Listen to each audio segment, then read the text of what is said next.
The fourth generation war, जिसके मुताबिक इन्होंने युगोस्लाविया को तोड़ना था, मरकज पे कमजोर हुकूमत मुसल्लत की, उसके बाद सूबों में फसाद बर्पा किया, फेडरल आर्मी का तसादुम कराया सूबों के साथ, इकोनॉमिक कोलैप्स, बिजली पानी और गैस का फसाद, आटे दाल चीनी का बहरान, ये सब कुछ युगोस्लाविया में कर चुके हैं।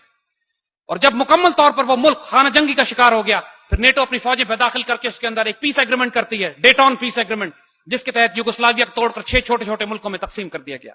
That's fourth generation warfare.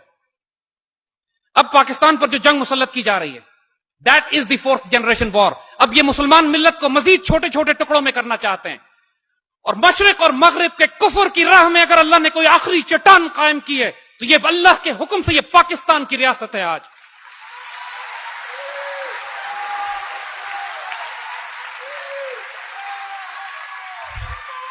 इन्होंने 1948 के बाद कहा था, 47 के बाद कहा था कि ये पाकिस्तान बचेगा नहीं, अल्लाह के फल से हम बचे हुए हैं।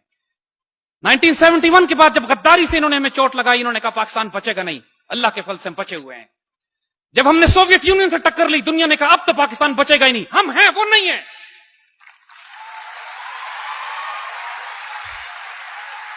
जब हमने एटमी प्रोग्राम अपना शुरू किया, तो हेनरी किसिंजर लाहौर में आके थ्रेट करता है, we'll make a horrible example out of you. अल्लाह के फजल से we are still here and we'll make a horrible example out of you.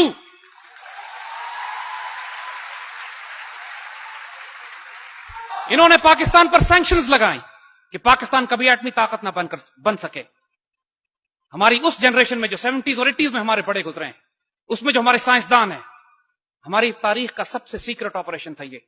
पूरी दुनिया में मुसलमान, हमारे आप जैसे ग्रेजुएट्स, पूरे बच्चे फैल गए, अपनी जिंदगियां तबाह बर्बाद कर दी। हमारे सैकड़ों बच्चे ऐसे हैं, यंग साइंटिस्ट, हमारे एजेंट्स, हमारे ISI मिलिट्री इंटेलिजेंस के ऐसे अफराद जो पूरी दुनिया में फैल गए थे उस वक्त पाकिस्तान के लिए एटमी हथियार, एटमी पार्ट्स के पुर्जे जमा करने के लिए, जो पूरी दुनिया में मारे गए, और हमको आज पता भी नहीं है कि वो किन गलियों में, किन तारीख रास्तों में शहीद हुए हैं। लेकिन टुकड़े टुकड़े करके ये चीजें पाकिस्तान पहुंचना शुरू हुई, और कुफर के पूरे जोर लगाने के बावजूद अल्हम्दुलिल्लाह 80 की दिहाई में अल्लाह के हुक्म से हम एक एटमी ताकत बन चुके थे, लेकिन हमने उसका ऐलान नहीं किया था। इसराइलीज ने, जो डेविड बिन गोरियन ने इनको नसीहत की थी 1948 में कि पाकिस्तान की रियासत को न छोड़ना कभी, जिस तरह मुमकिन है उसको तबाह करना, ये उस वक्त से ही हिंदुस्तान के साथ ताउन करके पाकिस्तान को तबाह करने की साजिशें कर रहे थे। 1967 में जो सबसे बड़ी चोट हमें लगी कि जब इन्होंने, इसराइलियों ने बगैर किसी ऐलान के 3 मुसलमान मुल्कों को, एयरफोर्स को और आर्मी को तबाह करके रख दिया। जॉर्डन, सीरिया, इजिप्ट, मुसलमान मुल्कों की फजाइया जमीन पर ही तबाह हो गई। ईद के दिन उन्होंने हमला किया जब मुसलमान ईद मना रहे थे, और मुसलमान मुल्कों की फजाइया तबाह होती है। खतरा यह होता है कि तमाम मुसलमान मुल्क अब इसराइल के कब्जे में चले जाएंगे। पाकिस्तान एयरफोर्स से मदद तलब की जाती है, पाक फजाइया के दस्ते जाते हैं, और अल्लाह के हुक्म से हम इसराइलियों को मार के गिराते हैं वहां पे। –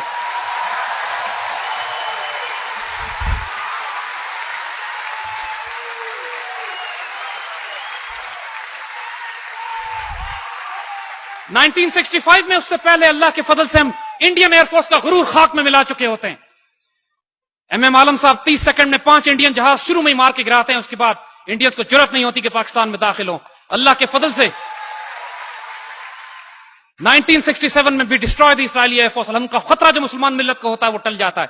74 में एक दफा फिर मुसलमान मिल्लत चैलेंज होती है, अरब इसराइली जंग फिर होती है, फिर पाक फौज जाती है, पाकिस्तान एयरफोर्स जाती है, हमारे एयर डिफेंस यूनिट्स जाते हैं, और फिर मुसलमान मुल्कों का दिफा किया जाता है। 1995-96 में बोस्निया खतरे में पड़ता है, फिर पाकिस्तान फौज के दस्ते वहां पे सर्ब्स के खिलाफ मुकाबला करते हैं। और आज यूरोप में अगर कोई मुसलमान मुल्क है, सिर्फ इसलिए कि अल्लाह के फल से पाकिस्तान ने उनकी मदद की थी।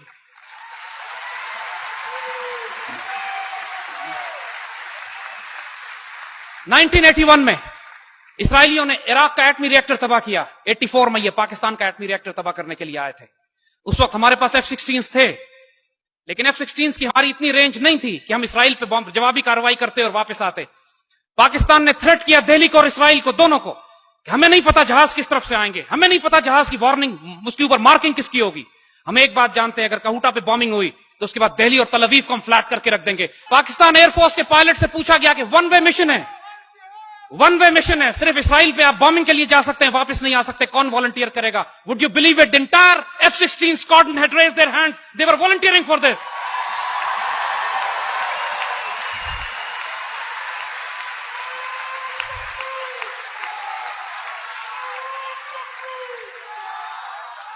– 1998 में अल्लाह के फजल से हमने न्यूक्लियर एक्सप्लोजन किया।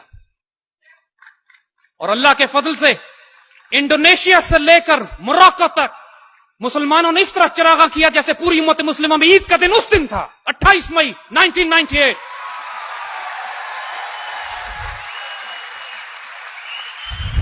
اس دن فلسطین کے بچوں نے اسرائیل کو مخاطب کر کے کہا تھا، now we are a nuclear power, don't look at the stones in our hands, look at the bomb in Pakistan, we are coming after you.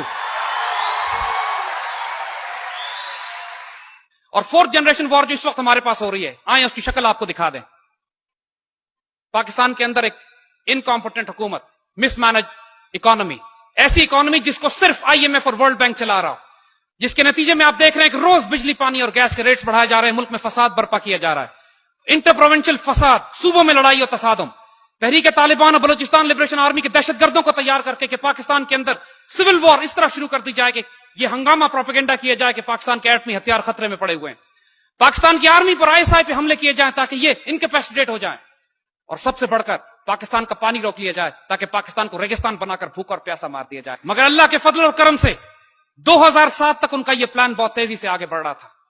2007 کے بعد پاکستانی پیٹریوٹس نے، پاکستان سے عشق اور جنون کی حد تک پیار کرنے والوں نے، اللہ کے رسول کے امتیوں نے، وہ جن کی آئیڈیالوجی اسلام ہے، جن کی آئیڈینٹی پاکستان ہے، جو صرف سبز گنبد اور سبز ہلالی سے عشق کرتے ہیں، انہوں نے یہ فیصلہ کیا کہ اس پاکستان کے دفاع میں اپنی جان مال عزت اور آبرو قربان کریں گے انشاءاللہ۔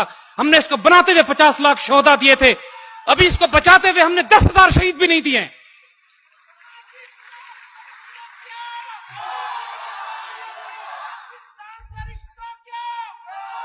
My dear children, today we stand at the crossroad of history۔ آج ہم تاریخ کے اس موڑ پر کھڑے ہیں کہ ہم پھر اپنے بزرگوں کی وہی بات دہراتے ہیں، It is going to be now or it is going to be never, and we decide to pay all price, any price، جو مرضی قیمت ہمیں ادا کرنی پڑے اس پاکستان کی عزت، آبرو، جان و مال کی حفاظت کے لیے، ہمیں جو کچھ اس کے لیے دینا پڑے، اپنے بچے قربان کرنے پڑے، اپنی قوم کو قربانیاں دینی پڑیں۔ It's a price worth paying, it's a life worth living, it will be a death worth dying. By God we are willing for it, by God we'll do it۔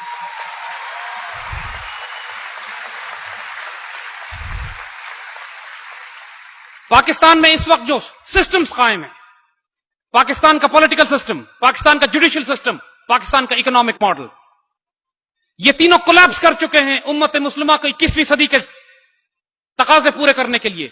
Pakistan میں 10 سال ہو گئے ہیں دہشت گردی کی کیمپین کو چلتے ہوئے، عدالت کے ذریعے ایک دہشت گرد کو بھی سزائے موت نہیں سنائی گئی۔